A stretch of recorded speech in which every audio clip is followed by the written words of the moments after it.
வாரம் ஃபுல்லாக நம்மளை எமோஷன் ஆக்க போகிறாங்க அப்படிங்கிறது நல்லாவே தெரிஞ்சு போச்சு. இன்றைக்கே வந்து ஒரு ஏவி ஒன்று ப்ளே பண்ணாங்க. அதை பார்த்துட்டு லிட்ரலாக நானுமே கொஞ்சம் எமோஷன் ஆகிட்டேன். ஏன்னா அதை பார்க்கும்போது நமக்கும் நிறைய விஷயங்கள் வந்து மைண்டில் வந்துட்டு போகுது. அந்த மாதிரியான ஒரு பாண்ட் அந்த வீடியோவில் நமக்கு ஏற்படக்கூடிய ஒரு பாண்ட், அதை கண்டிப்பாக அந்த வீடியோ பார்க்குற எல்லாருமே வந்து அதை நம்ம வாழ்க்கையில் ஃபீல் பண்ணுவோம். அந்த டைமில் நம்ம ஃபீல் பண்ணுவோம். என்னடா அப்படின்னு பார்த்தீங்கன்னா, ஃபைனல் வீக் வந்துருச்சு. இந்த ஃபைனல் வீக்கில் வந்து நம்ம கிராண்ட் ஃபினாலே இன்னும் 3 நாளில் வந்து வரப்போகுது. நம்ம நெருங்கிட்டோம் கிட்ட. இந்த டைமில் வந்து இந்த வீட்டில் நடந்த அழகான காட்சிகளை ஏவியாக ப்ளே செய்யப்படுவார். ஒரு நாள் ப்ளே பண்ணுவாங்க. இப்போ இன்றைக்கி வந்து நட்பு அப்படிங்கிற ஒரு வீடியோ வந்து ப்ளே பண்ணாங்க. அடுத்து காதல் வரும், சண்டே வரும், டாஸ்க் வரும், ஒன்று வரும். இந்த 3வது ப்ரோமோவில் நீங்கள் பார்த்துருப்பீங்க, கானா வினோத் வந்து ஒரு டாஸ்க் லெட்டர் ஒன்று படிப்பார். அந்த டாஸ்க் லெட்டரில் என்ன கேள்வி கேட்டிருப்பாங்க அப்படின்னு பார்த்தீங்கன்னா, இந்த வீட்டில் இருந்து நீங்கள் வெளியில் போய் கண்டினியூ பண்ணணும்னு நினைக்கிற ஒரு நட்பு ஒருத்தரை மட்டும்தான் சொல்லணும் அப்படிங்கிற ஒரு டாஸ்க். அதுக்கு முன்னாடி தான் அந்த ஏவி வந்து ப்ளே செய்யப்பட்டது. லிட்டரலாக அந்த ஏவியை பார்க்கும்போது அதை பார்த்து எமோட் ஆகாத, ஃபீல் பண்ணாத ஒரு நபர்களே இருக்க முடியாது அப்படின்னு தான் எனக்கு தோணுது. ஏன்னா அந்த அளவுக்கு அதில் வந்து அந்த ஃப்ரெண்ட்ஷிப்னுடைய ஒரு ஒரு ஒரு அற்புதமான ஒரு விஷயம் இல்லையா ஃப்ரெண்ட்ஷிப்ன்றது. நல்ல நட்பு அப்படிங்கிறது வந்து எல்லாருக்கும் கிடைக்காது. நட்பு கிடைக்கும், நல்ல நட்பு. அதாவது இப்போ இருக்கக்கூடிய இந்த யுகம், இது கலியுகம் அப்படின்னு வந்து சொல்லுவாங்க. அப்படியே நம்ம எடுத்துக்கிட்டோம்னா, இந்த யுகத்தில் வந்து கூட இருக்கிற நண்பனே வந்து நம்ம வளர்றதை வந்து ஏற்றுக்க மாட்டான். சொல்கிறது புரியுதுங்களா? அந்த மாதிரி இருக்காங்க. நான் எல்லாரையும் சொல்லலை, சில பேரை சொல்கிறேன். வளர்ச்சி கூட இருக்கிறவங்களுக்கே வந்து இன்னொருத்தன் வளர்றது பிடிக்காத ஒரு காலகட்டமாக மாறிப்போச்சு. அப்படி இருக்கும் பொழுது என் நண்பன் வளரணும், என் நண்பன் ஜெயிக்கணும் அப்படின்னு நண்பனுக்காக யோசிக்கக்கூடிய இன்னொரு நண்பன் வந்து கிடைக்கிறது வந்து வரம். அந்த ஏவியை நீங்கள் பார்த்தீங்க அப்படின்னா, ஒவ்வொருத்தருக்குள்ளே நடக்கக்கூடிய அந்த ஃப்ரெண்ட்ஷிப் இருந்த அந்த ஒரு நட்பு, இந்த அன்பு கேங் எனக்கு ரொம்ப, நான் பார்த்து ஒரு மாதிரி எனக்கு ஆனது வந்து இல்லை, கமருதனை பார்க்கும்போது எனக்கு ஒரு மாதிரி இருந்துச்சுங்க. பார்வதியெல்லாம் காமிச்சிருந்தாங்க. நான் இது வரைக்கும் ரெட் கார்டு கொடுக்கப்பட்ட ஆட்கள் வந்து எதுலையுமே காட்டினது கிடையாது. பட் இங்கே காட்டுறாங்க. பரவாயில்ல, அவங்களும் இந்த வீட்டில் இந்த சீசனுக்கு உழைச்சிருக்காங்க, பங்கு போட்டிருக்காங்க. நம்ம அதை வந்து இல்லைன்னே சொல்ல முடியாது. என்னதான் அவங்க வந்து குணம் சரியில்லை அப்படின்னாலும் அவங்கள நம்மளால் இந்த சீசன்லேருந்து ஒதுக்கி வைக்க முடியாது. ஸோ அவங்கள காட்டுறதுல வந்து எனக்கு பெரிய ஆட்சேபணம் இல்லை. நல்லா இருந்துச்சு. திவாகர் கூட அந்த ஒரு பாண்டு, எனக்கு நீ உனக்குனா அப்படின்னு பார்வதி சொன்னது. அதாங்க, அந்த கோபத்தில் நம்ம எடுக்கிற அந்த ஒரு நிமிஷம் முடிவு இருக்குல்ல, அந்த தவறான முடிவு தான் நம்மளுடைய வாழ்க்கையில் மிகப்பெரிய ஒரு அடியை வந்து நமக்கு கொடுக்கும். இவங்க கொஞ்சம் பொறுமையாக அங்கே ஹேண்டில் பண்ணியிருந்தாங்க அப்படின்னா இந்நேரத்துக்கு வந்து இந்த சீசன் வேறு மாதிரி. டாக்ஸிக் தான், நான் இல்லைன்னு சொல்லலை. பட் ரெட் கார்டு வாங்கி போகாமல் மக்கள் மூலமாக வெளியேறியிருப்பாங்க. புரியுதுங்களா? ஸோ அந்த ஒரு விஷயம் கானா வினோத்துக்கும் கமருதனுக்கும் நடுவில் இருக்கக்கூடிய அந்த ஒரு அழகான ஒரு நட்பு, அதை பார்க்கும்போது தான் எனக்கு வந்து ரொம்ப ஒரு மாதிரி இருந்துச்சு. ஏன்னா எல்லாருக்கும் ஃப்ரெண்ட்ஸ் இருப்பாங்க, எனக்குமே பல நண்பர்கள் இருந்தாங்க. நான் காலேஜ் படிக்கும் போதெல்லாம் நிறைய பசங்க இருக்கும். நான் இன்ஜினியரிங் காலேஜ் படித்தோம். எம்ஜிஆர் யூனிவர்சிட்டியில் தான் நான் பிடெக் சிவில் படித்தேன். ஃபர்ஸ்ட் இயரில் அதுக்கு முன்னாடி ஸ்கூல் லைஃப் தாங்க பெஸ்ட் லைஃப். ஸ்கூல் லைஃப் தான். அங்கே வந்து எங்களுக்கு தெரியாது, அங்கே வந்து ஸ்டேட்டஸ் கிடையாது. கேசிஎஸ், இங்கே எங்கள் ஏரியாவில் வந்து K C Sankaralinga Nadar higher secondary school, இங்கே ஒரு ஸ்கூல் இருக்குது. அங்கே தான் படித்த ஸ்டேட் போர்டு. எங்கள் பேட்சோட வந்து ஸ்டேட் போர்டு ஓவர். அதுக்கப்புறமா சமச்சீர் கல்வி வந்துருச்சு. ஸோ எங்களுக்குள்ள ஸ்கூல் படிக்கும்போது வந்து பியோர் ஃப்ரெண்ட்ஷிப் தான் இருக்கும். இந்த 90s கிட் கள்ளக்கபடம் இல்லாத ஒரு நட்பு அந்த காலத்தில் எங்ககிட்ட இருந்துச்சு. பயங்கரமான அட்ராசிட்டிஸ் பண்ணுவோங்க. நாங்கள் வந்து எல்லாருமே படிக்கிற பசங்க தான், ஆனால் ரொம்ப சேட்டை பண்ணக்கூடிய பசங்க. என்ஜிஓஸில் இந்த ஸ்கவுட் தான் என் லைஃப்பை வந்து மாற்றியது. வந்து ஸ்கவுட்டில் இருந்து அதன் மூலமாக நிறைய நண்பர்கள், ஏன் கூட என் ஃப்ரெண்டு கார்த்திக், நவீன், அசோக்கு, அருண், என்னுடைய ஃப்ரெண்ட்ஷிப் வந்து எப்படி அமைஞ்சுது அப்படின்னு பார்த்தீங்கன்னா, ஸ்கூலில் வந்து அட்டண்டன்ஸ் ஆர்டரில் அப்படியே வருவோம். அரவிந்த், அசோக்கு, அருண் அப்படியே பின்னாடி வருவோம். அதே நட்பு காலேஜ்லேயும் போய் சேர்ந்தோம். சேம் காலேஜ், சேம் டிபார்ட்மெண்ட், அதே attendance order, Aravind, Ashok, Arun. AAA. நாங்கள்லாம் ஒரு காலத்தில் ஒரு கனவுலாம் வச்சுருந்தோம், நம்ம ஃப்யூச்சரில் இதே மாதிரி ஒரு காலேஜ் கட்டணும் 3 பேர் சேர்ந்து. அந்த காலேஜுக்கு பேர் வந்து AAA இன்ஜினியரிங் காலேஜ்னு வைக்கணும். அவன் பேர் எங்கள் 3 பேரோட பேரில் ஃபர்ஸ்ட் லெட்டர் எடுத்து வைக்கணும். இப்படியெல்லாம் நாங்கள் வந்து பேசிப்போம். அவ்வளவு நட்பு வட்டாரம் வந்து எங்களுக்கு இருந்தது. காலேஜ் படிக்கும்போது ஃபர்ஸ்ட் இயரில் எல்லா டிபார்ட்மெண்ட்டும் ஒன்றா தான் இருப்போம். ஐடி, பயோடெக் எல்லாமே ஒன்றா தான் இருப்போம். அப்போ பார்த்தீங்க அப்படின்னா நாங்கள் ஒரு 4 பசங்க இருப்போம். நாங்கள் பயங்கரமாக வந்து ஜோவியலான பர்சன்ஸாக இருப்போம். ஜாலியாக பேசுவோம். அது ஒரு மாதிரி வைபாக இருக்கும். நம்ம கூட இருந்தாலே ஒரு மாதிரி ஜாலியாக ஃபன்னாக இருக்கும். எங்கள் கூட ஒரு 10 பொண்ணுங்க இருப்பாங்க சரிங்களா. எல்லா டிபார்ட்மெண்ட்டும் சேர்ந்த கேர்ள்ஸ் வந்து ஃப்ரெண்ட்ஸாக இருப்பாங்க. அந்த ஃபர்ஸ்ட் இயரில் எங்கள் கேங்கை பார்த்தா அங்கே இருக்கிறவங்க பாதி பேர் வயிறு எறிவானுங்க. ஏன்னா எங்கள் கேங்கில் தான் அதிகமான பெண்கள் இருப்பாங்க. அந்த மாதிரிலாம் வந்து ஃபர்ஸ்ட் இயர்லலாம் பயங்கரமான ஒரு சேட்டைகள்லாம் இருந்துச்சு. அப்புறம் போக போக போக காலேஜ் முடிச்சுட்டு ஒவ்வொருத்தரும் ஒவ்வொரு விஷயங்களை பார்த்துட்டு போகிறது. அவங்களுக்குன்னு ஒரு லைஃபு. இப்போ நான் வந்து சிவில் படிச்சுட்டு நான் மீடியாவுக்கு வந்துட்டேன். என் ஃப்ரெண்ட் வந்து சிவில் ஒர்க்கே போயிட்டுருக்கான். அசோக்குன்னு சொல்கிறவன். அருண் வந்து அவங்க அப்பா வந்து கார்ப்பரேஷனில் இருந்தாப்புல ரிப்பன் பில்டிங்கில். ஸோ அவர் இறந்துட்டார். இறந்ததுனால இவனுக்கு வந்து ஏஇ போஸ்ட் வந்து கிடச்சிது இன்ஜினியரிங்கிறதுனால. ஸோ கவர்மெண்ட் சைடு ஒருத்தன் போயிட்டான். இன்னொருத்தன் வந்து என் ஃப்ரெண்ட் வந்து நவீன். அவன் வந்து டாக்டர் ஆகிட்டான். நான் என் லைஃப்பில் மிஸ் பண்ணுற ஒரு நண்பன் யாருன்னா நவீன். ஏன்னா அவன் வந்து கொஞ்சம் வசதி உள்ள ஒரு ஃப்ரெண்ட் அப்போது சரிங்களா. ஏன்னா அவங்க அப்பா எஸ்ஐயாக இருந்தார்.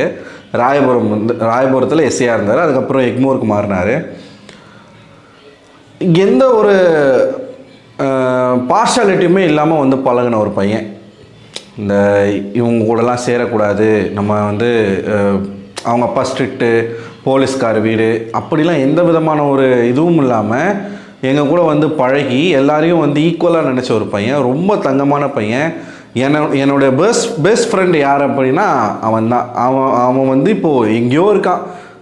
எம்பிபிஎஸ் வந்து பெங்களூரில் படிச்சுட்டு வந்து அதுக்கப்புறம் இங்கே செங்கல்பேட்டில் இப்போ அங்கே வந்து டாக்டராக வந்து வேலை செஞ்சுக்கிட்டு இருக்கான்.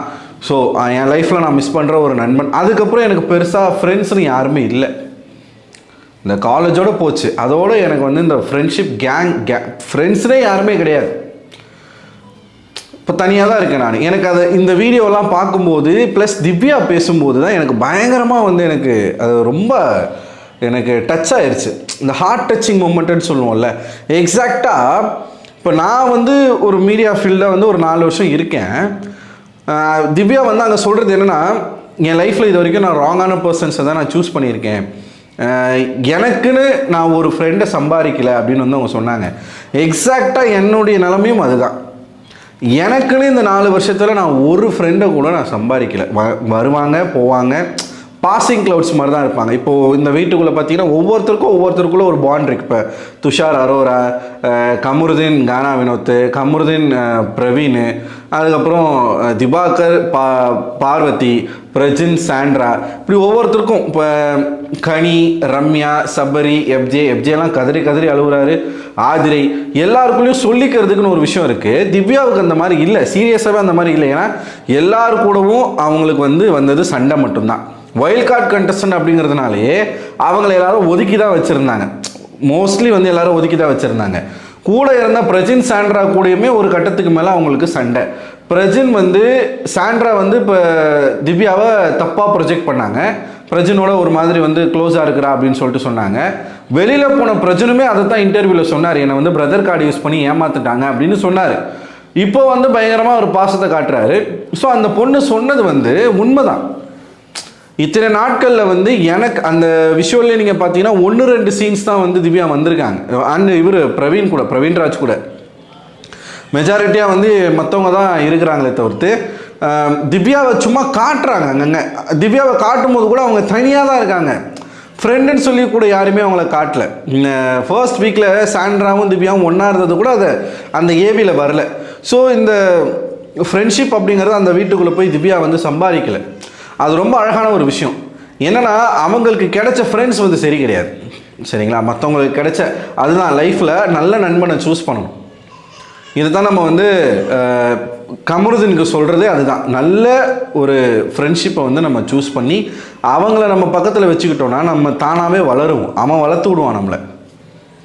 ஸோ எனக்கு அதை பார்க்கும்போது என் லைஃப்பில் இப்போ 4 வருஷமாக நான் என்னடா பண்ணிக்கிட்டு இருக்கேன், எனக்குன்னு சொல்லிக்கிறதுக்கு ஒரு நன்மை இல்லையே, நம்ம பசங்க கிட்ட பேசுறது கிடையாது, யாருமே இல்லையே, தனியாக இருக்கோமே, அது ஒரு மாதிரி வந்து எனக்கே கண்ணெல்லாம் கலங்கிருச்சு. திவ்யா சொல்லி அழும்போது எனக்கு இங்கே அழ வருது. ஏன்னா நான் அது என் லைஃபோடு நான் பொருத்தி பார்க்குறேன், எனக்கு அப்படி தான் இருக்குது. புரியுதுங்களா? ஸோ ரொம்ப இது எனக்கு எப்படி இதை வந்து வேர்ட்ஸ் போட்டு பேசுறதுன்னு தெரியலை, எனக்கு தடுமாறுது. ஸோ நான் சொல்ல விரும்புகிறது ஒரே ஒரு விஷயம். இதில் வந்து நம்ம என்ன மெசேஜ் சொல்ல விரும்புகிறோன்னா, உங்களுக்கு நல்ல நட்பு கிடைக்கிது அப்படின்னா தயவுசெய்து அதை மிஸ் பண்ணிடாதீங்க. நட்பை தொடருங்க, எத்தனை வயசானாலும் பரவாயில்ல, நட்பை தொடருங்க, நட்பை விட்டுறாதீங்க. ஆயுசுக்கும் உங்களுக்கு வந்து அந்த ஃப்ரெண்ட்ஷிப் இருக்கணும். அது ஒரு நல்ல மெமரிஸை கொடுக்கும். 3 மாதம் பழகின அவங்களுக்கே இத்தனை மெமரிஸ் க்ரியேட் ஆகுதுன்னா, அப்போ வந்து இத்தனை வருஷமாக நிறைய பேர் வந்து மன கஷ்டத்தில் இருப்பீங்க, ஈகோவில் இருப்பீங்க, பேசிக்காமல் இருப்பீங்க, உங்களுக்கு சண்டை வந்திருக்கும். அதெல்லாம் தூக்கி போட்டு போய் பேசுங்க, உங்கள் ஃப்ரெண்ட்ஸ்கிட்ட பேசுங்க, பேசி வந்து ஒரு மீட்டப் போடுங்க, எல்லாம் திரும்ப ஒன்றா சேருங்க. இது ஒரு லைஃப் தாங்க, திரும்ப கிடைக்காது. போச்சுன்னா அதுக்கப்புறம் இந்த இன்னொரு ஜென்மம் அதெல்லாம் கிடையவே கிடையாது. தயவுசெய்து அதெல்லாம் நம்பாதீங்க. ஒரு லைஃப் தான்.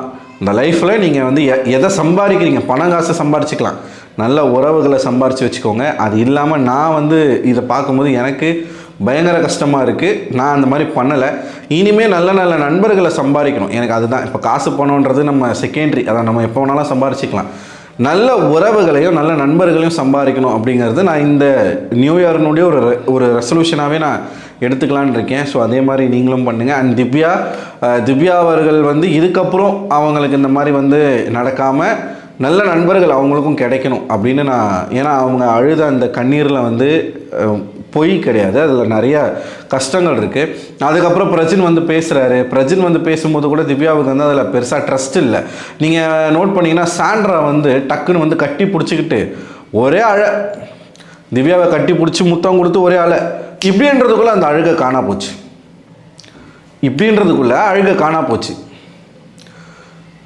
பிரஜன் வந்து இங்கே பேசுகிறாரு, நீயே எப்படி டிசைட் பண்ணுவேன், நான் உன்னை சொல்ல மாட்டேன், நீ எப்படி டிசைட் பண்ணுவேன், நீ வந்து எனக்கு கிடைச்ச முதல் தங்கச்சி, எனக்கு வந்து லைஃப் லாங் நீ என் கூட இருக்கணும் அப்படின்னு அவர் பேசுகிறாரு. இந்த பிரஜன் தான் வெளியில் அவங்க மனைவி என்ன கருத்து சொன்னாங்களோ அதே கருத்தை சொன்னவர். அதை வந்து திவ்யா கிட்ட சொல்லியிருக்காங்க, உள்ளே வந்தவங்க சொல்லியிருக்காங்க. அதெல்லாம் சொல்லி அவங்க வந்து எனக்கு இது ஃபேக்காக இருக்குது, இங்கே வந்து தங்கச்சின்றாரு, அவரே வெளியில் என்ன அந்த மாதிரி பேசுகிறாரு அப்படின்னு சொல்லிட்டு திவ்யா சொல்கிறாங்க. அது 100க்கு 100 உண்மை தான். ஸோ இது கேம் ஷோவாக இருக்கட்டும், நம்மளுடைய வாழ்க்கையாக இருக்கட்டும், எங்கே போனாலும் நல்ல நல்ல நண்பர்கள் வந்து தேவை. வாழ்க்கைக்கு ரொம்ப அத்தியாவசியமான ஒன்று நண்பர்கள். தனியாகவே இருந்துடலாம்ப்பா அப்படின்னு நீங்கள் வந்து நினைக்கலாம். ஆனால் ஒரு கட்டத்துக்கு மேலே அடுத்த ஒரு நல்ல நண்பர்கள் 2 பேரை பார்க்குறீங்க அப்படின்னா அப்போ நீங்கள் ஃபீல் பண்ணுவீங்க, சே இந்த மாதிரி ஒரு நண்பன் நமக்கு கிடைக்கலையே அப்படின்னு சொல்லி. அந்த டைமில் நமக்கு ஃபீல் வரும். அந்த ஃபீல் வரக்கூடாது அப்படிங்கிறதுனால சொன்னது தான். Just earn some good friends. So நீங்கள் என்ன நினைக்கிறீங்க? உங்களோட கருத்துக்களை மறக்காமல் கமெண்ட் பாக்ஸில் கமெண்ட் பண்ணுங்கள். அடுத்த ஒரு வீடியோவில் உங்களை சந்திக்கிறேன். அதுவரை உங்களிடமிருந்து விடைபெறுவது நான் அரவிந்தன்.